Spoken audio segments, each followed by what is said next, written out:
This is the Gotham Beyond podcast, episode 2. Today, we're looking at a mechanic that doesn't roll dice or throw punches. It waits in the background, but when you need it, it saves the scene. I'm talking about hero points today, not experience, not cash. Think of them more like momentum, a spotlight, the edge of luck. I don't know, earned, not granted. In DC Heroes 3rd Edition, hero points are currency, but not for gear or really for levels. You use them temporarily to increase one of your 4 key stats during an action, such as action value, effect value, opposing value, or resistance value. You spend them and announce them before the roll, not after. Regardless if you rolled enough to get the job done, you still have to spend the amount of points that you said you were going to spend. Where do I need the advantage most is what you say to yourself. Do I want to hit harder? Boost your EV, affecting value. Do I want to defend better? Boost your resisting value. Do I need to land a tricky shot? I'm going to raise my action value. It doesn't modify your dice roll, it just reshapes the entire matchup on the chart. That subtle change in column can mean the difference between a miss or a possible knockout when you're in battle. What I love about this system is how tactical it really feels to me because you don't have endless hero points. You're choosing what to protect. Do I spend 3 points to dodge this sniper or 1 now and save the rest for a counterattack? And that question, it really kind of creates a tension on you, not just for the player, but for the character itself. What are you going to do? And how are you going to handle the situation at hand?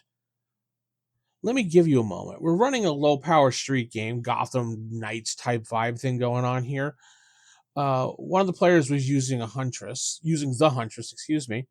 gritty, focused, just enough firepower to stand up to the bigger threats. Huntress is a great character to play. She was trying to stop a hostage situation. A scared kid was wired with an explosive, and the guy holding the detonator had a cybernetic implant. Not tech that she's really seen before. It was wired straight into his nervous system. The GM had this planned out perfectly. What this player didn't have time for was finesse. She made a move, tried to shoot the detonator right out of his hand from 30 feet away.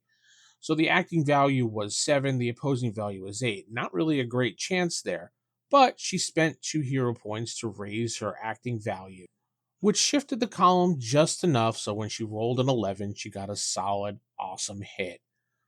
The detonator sparked, tumbles to the ground, nobody dies, the kid runs. Wasn't a flashy moment, but it was real, and it really mattered when it came down to it. And the player leaned back and said, well, that was worth the 2 points. Wouldn't you think so?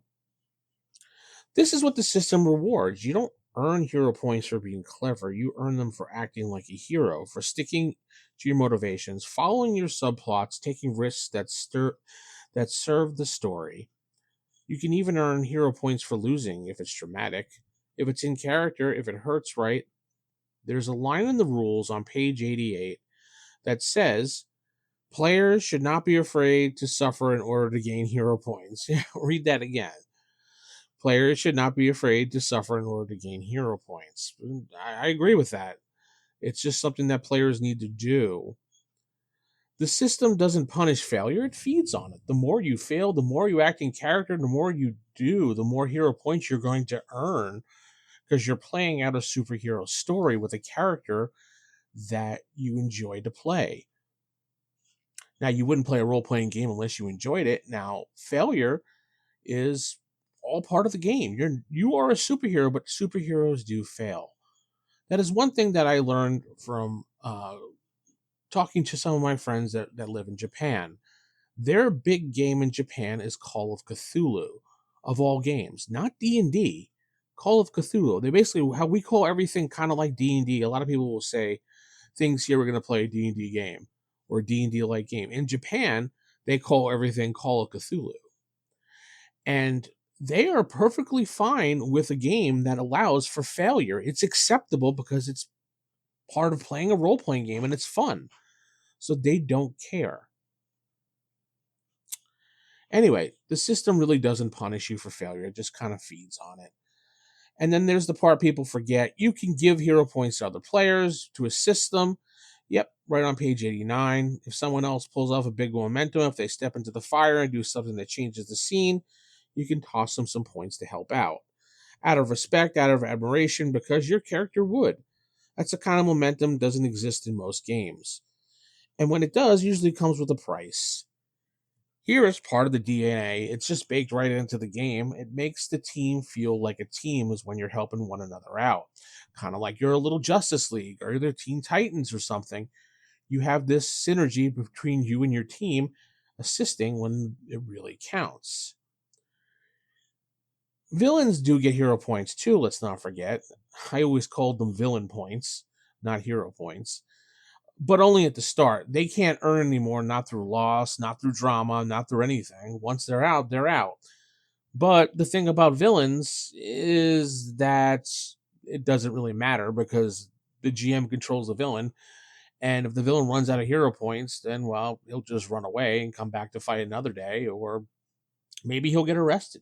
They're in jail. He'll still get hero points back regardless because it's an NPC and controlled by the GM. But anyway, there's like a line in the sand between hero and villain in these games. And the game does reward one that grows from suffering as a hero.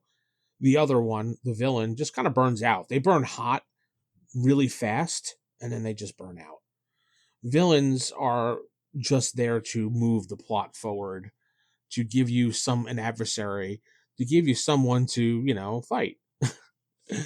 So when you think about that when you're playing your next game, it's not really a rule here in the book, it's a philosophy. Villains really don't change, not mechanically, not narratively. Lex Luthor doesn't become more noble because he lost a fight. He becomes more dangerous, becomes more obsessed, but he doesn't grow. The Joker doesn't get hero points for escaping Arkham with style, though if you did play a villain campaign and you were playing Joker, you probably would. But technically, he gets nothing. Why? Because he's not on a journey and he's not trying to be better. He's trying to win. That's where hero points reward growth, not victory. There's something beautiful about this, if you think about it. In most games, you grind for power, you level up, you min max, you optimize. But in DC Heroes, your strength isn't just your APs, it's your choices, your pain, and your failure. What you carry forward with you.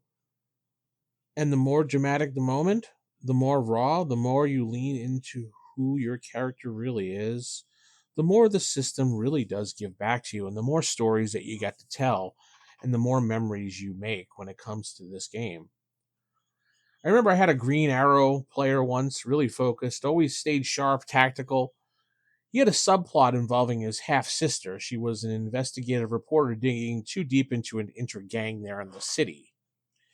He kept warning her to stop. She didn't. You know how this all really kind of goes now. She got caught, not killed, just used as bait, pretty much.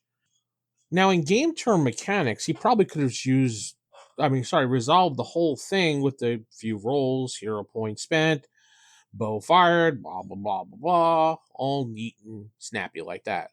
But instead, he didn't spend, he held back, played the tension, let the villain monologue, blah, blah, blah. He chose to let it hurt, not because he wanted to lose, but because the character needed to hear those words. And when did he act? When did he finally make the shot? It was perfect. It was perfect when he finally made that shot. That moment earned him 5 hero points, not because he was clever, because he was honest. And that's how the game somewhat really works when you think about it.